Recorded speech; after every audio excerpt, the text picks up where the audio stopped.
আমি যখন প্রথমে ইউটিউব শুরু করি তখন ভিডিও বানাতাম ঘন্টার পর ঘন্টা, কিন্তু থাম্বনেল সেটা বানাতাম মাত্র 2 মিনিটে। যেখানে ছবি তুলে উপর টেক্সট লিখে বসাতাম। আমি ভাবতাম আর ভিডিও ভালো হলে হবে, থাম্বনেল কি আর এমন।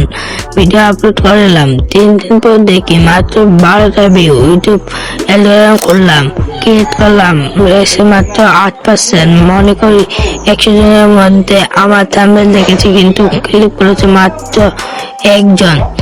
একটু থেমে দর্শকদের থাম্বনেল ঠিক কারণ কি জানো? থাম্বনেল এত বেয়ার ছিল না যে কেউ ক্লিক করতে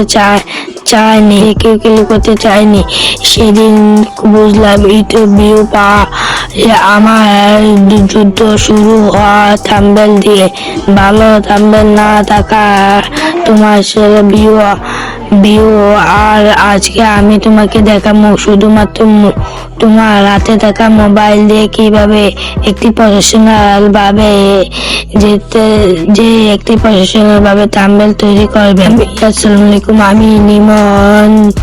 আর এই চ্যানেলে শিখাবো কিভাবে এই অসাধারণ স্মার্টফোন দিয়ে প্রফেশনাল কাজ করা যায়। থাম্বনেল আজকে এই ভিডিওতে আমি যা শিখাবো: ধাপ 1, থাম্বনেলের জন্য সেরা অ্যাপ কোনটি ফ্রিতে। তার 2 নাম্বার ধাপ 2, প্রো লেভেল ব্যাকগ্রাউন্ড কিভাবে বানাবেন। ধাপ 3, ক্লিপ ছাড়া টেক্সট লিখবেন কিসে। ধাপ 3, কোনটি বেশি কাজ করে থাম্বনেলের জন্য। বোনাস ইউটিউবের থাম্বনেল সিক্রেট বলবো। ভিডিওটা শেষ পর্যন্ত দেখলে আপনি শেষে একটা বিশেষ টিপ, যেটা আমি 8% থেকে 9% নিয়ে গিয়েছি। চলেন মূল ভিডিও শুরু করি।